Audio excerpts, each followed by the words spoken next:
Olá, estudantes da Rede Municipal do Paulista. Tudo bem com vocês? Eu sou a professora Aline Ingrid e hoje, no nosso componente de língua portuguesa, vamos ter aula de recomposição da aprendizagem para a turma do terceiro ano. E o tema da nossa aula de hoje é leitura de poemas concretos e visuais. Será que alguma outra vez você já viu um poema concreto? Já teve a honra de ler esse tipo de poema? A gente vai descobrir hoje juntos, né? Mas antes disso, você já sabe. Vamos relembrar nosso último desafio? Na nossa última aula, a gente estudou sobre as fábulas na sala de aula. E aí eu trouxe alguns exemplos de fábulas que são mais populares e a gente explorou cada um deles, fizemos diversos exercícios. E o desafio que eu deixei para vocês era o seguinte: qual animal, você ia escolher um animal que aparecesse como personagem, procurar uma característica desse animal e uma moral ou um ensinamento que a gente teve. Foram várias fábulas que a gente viu. Mas eu escolhi a fábula do leão e do rato.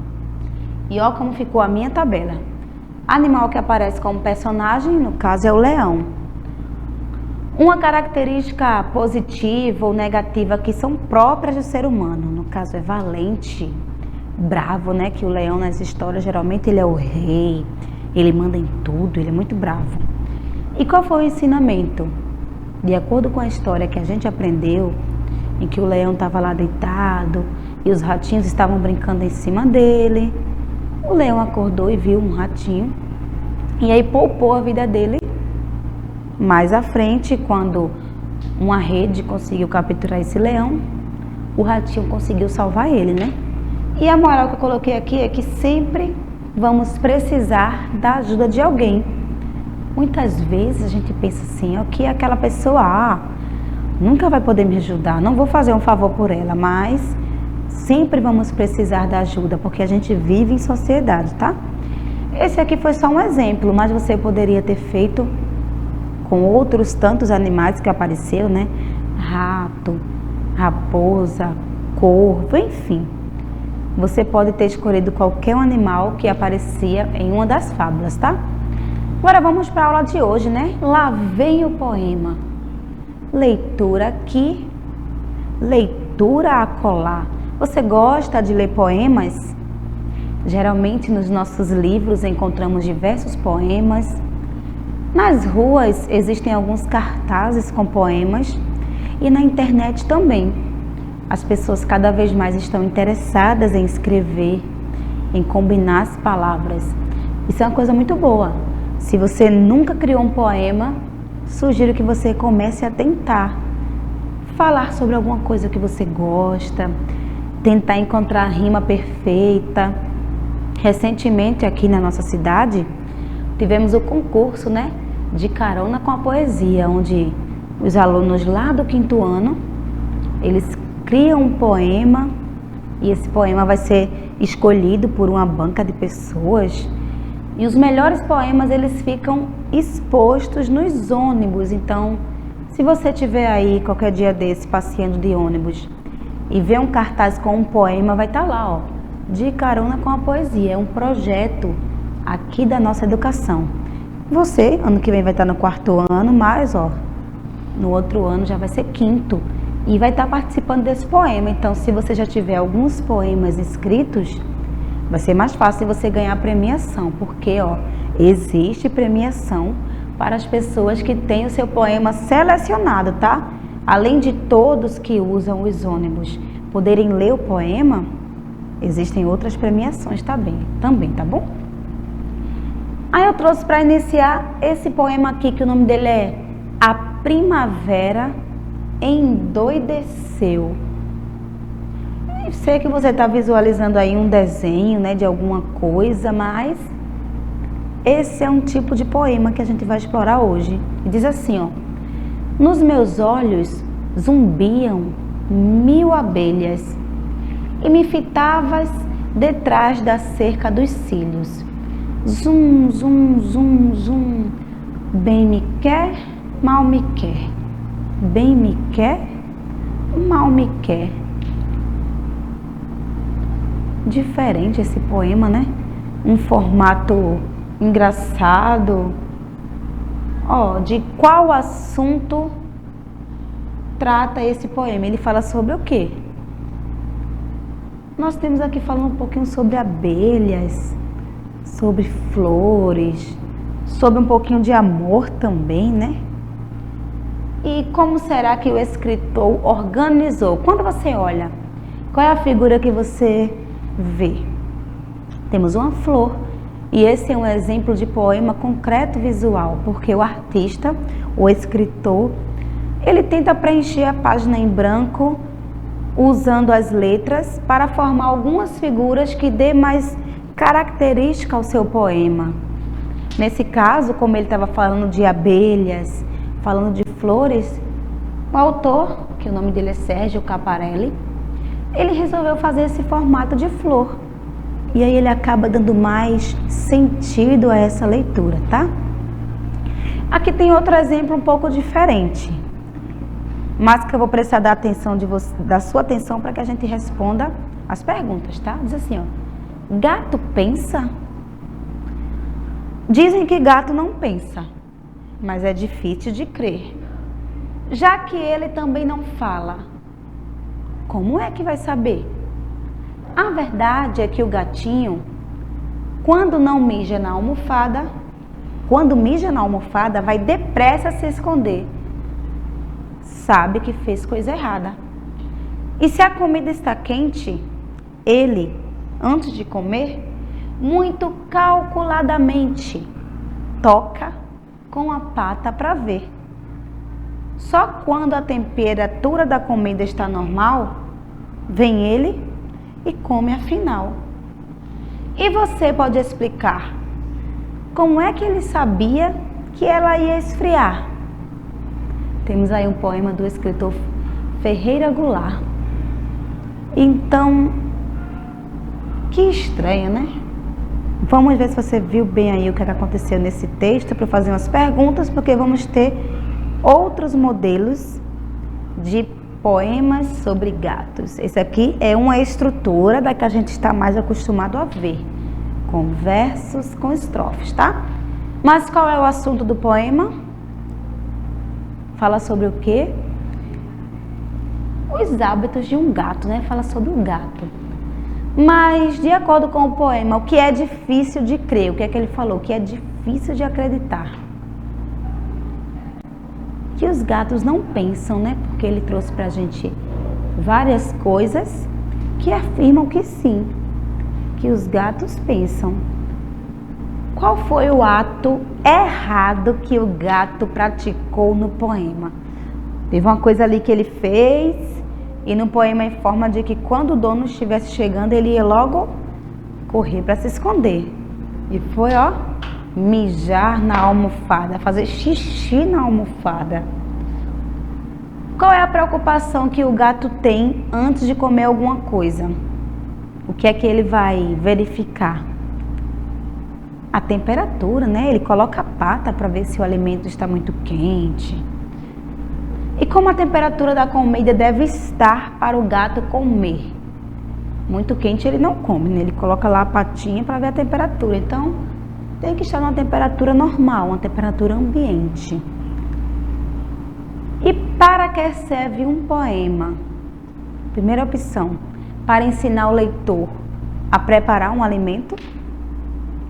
Segunda, para entreter e divertir o leitor.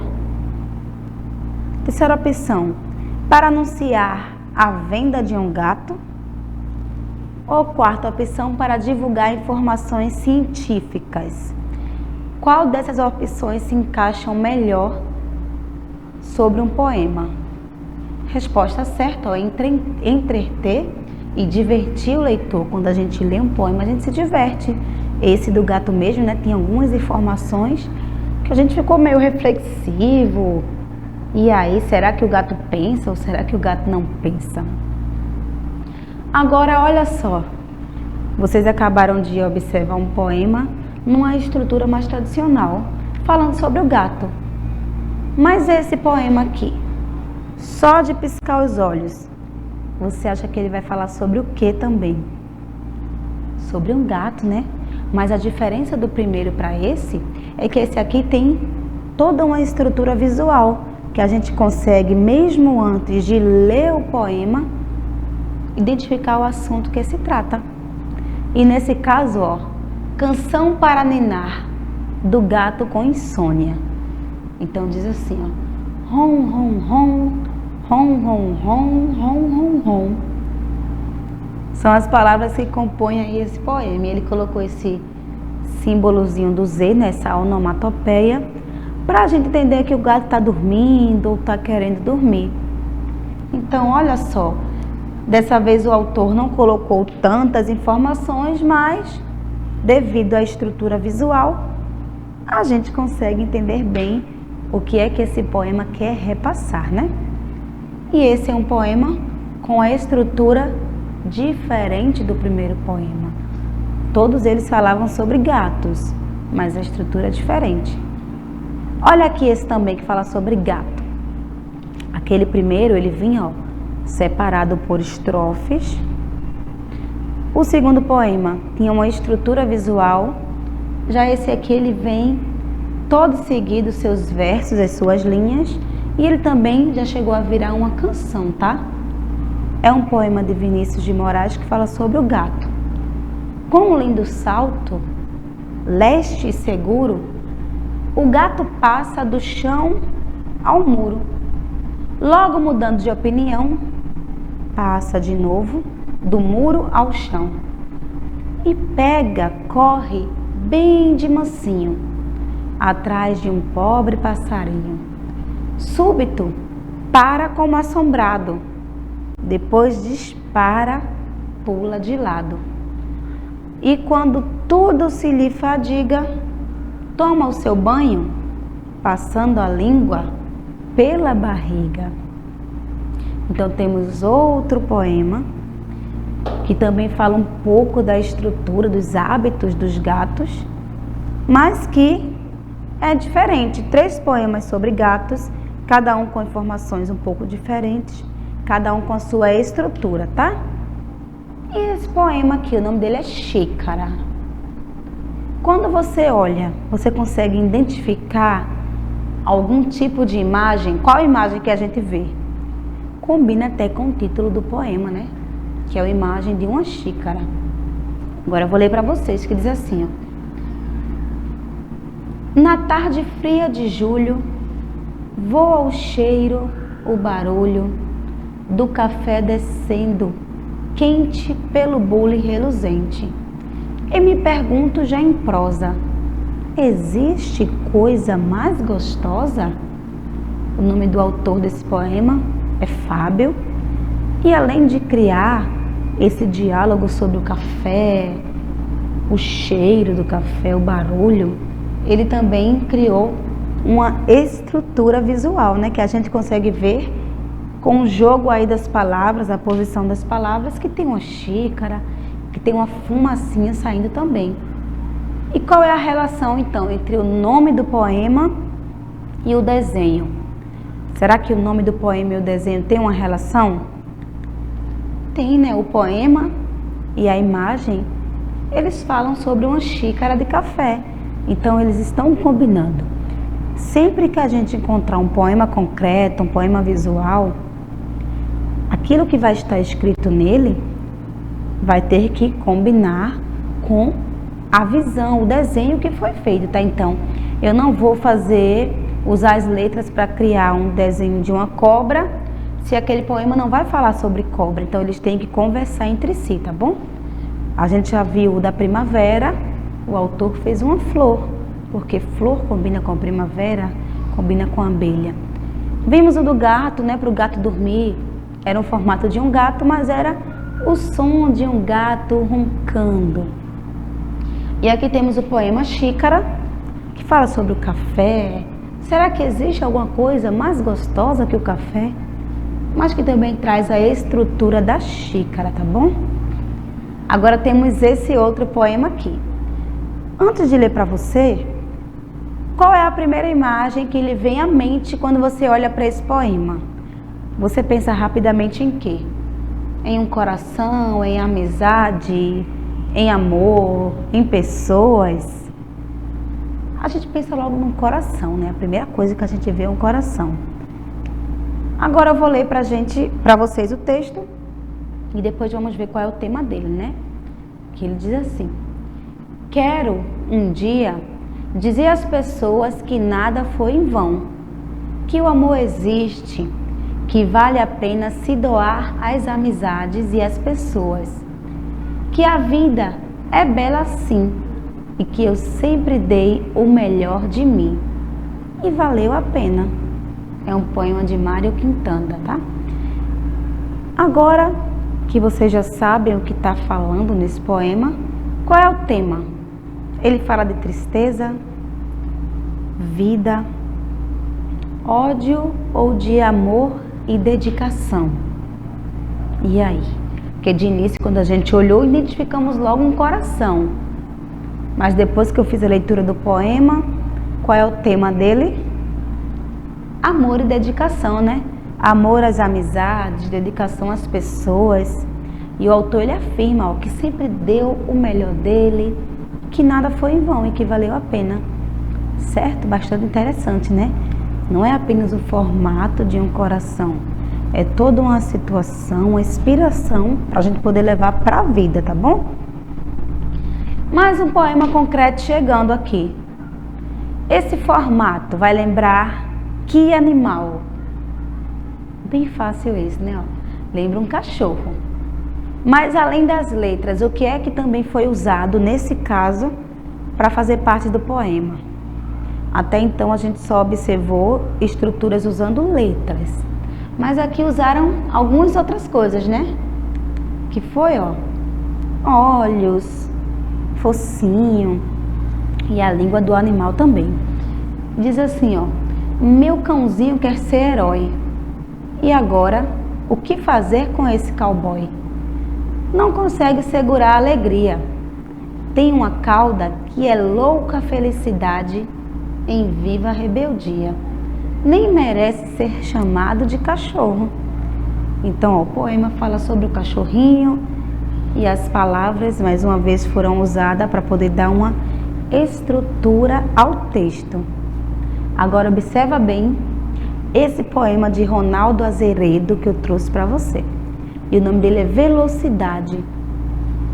Você reconhece alguma dessas letras? Você consegue ler bem aí esse poema? Ele é um poema bem interessante, porque se você começar a ler de cima, você vai ter a palavra velocidade se formando. Se você ler de qualquer um dos lados, também vai ter a palavra velocidade, como se estivesse passando bem rápido. E se você começar a ler de baixo para cima, também vai ter a palavra velocidade. E nesse caso o autor, ele usou esse jogo de letras para mostrar como se a palavra estivesse passando bem rápido na sua tela. Então, além dessa estrutura usando letras, vamos ter um poema que, se lido de cima ou de baixo, ou da esquerda ou da direita, ele vai ter a mesma palavra, que é a palavra velocidade, tá bem? E aí, a gente viu que a leitura pode acontecer de diferentes formas, né? Olha esse aqui. Falta de sorte é o nome desse poema. E diz assim: hoje estou sem sorte, tudo me cai da mão. Para não perder a cabeça, vou fugir para o Japão. E olha só, quando ele escreveu a palavra cai, ele colocou as letras como se estivesse caindo. Mas por que ele falou do Japão? Dá uma olhada nessa imagem. Ela lembra o quê? A bandeira do Japão, né? Que a bandeira é toda branca com apenas um símbolo vermelho no meio. Então houve aí esse jogo de palavras e também da imagem, que só depois que a gente lê é que a gente consegue identificar. E o desafio de hoje, você vai pesquisar outros poemas concretos e visuais, tá bom? Na próxima aula também vou trazer outros exemplos para a gente poder conhecer, certo? Essa foi nossa aula de hoje. Um grande beijo e até a próxima aula. Tchau, tchau!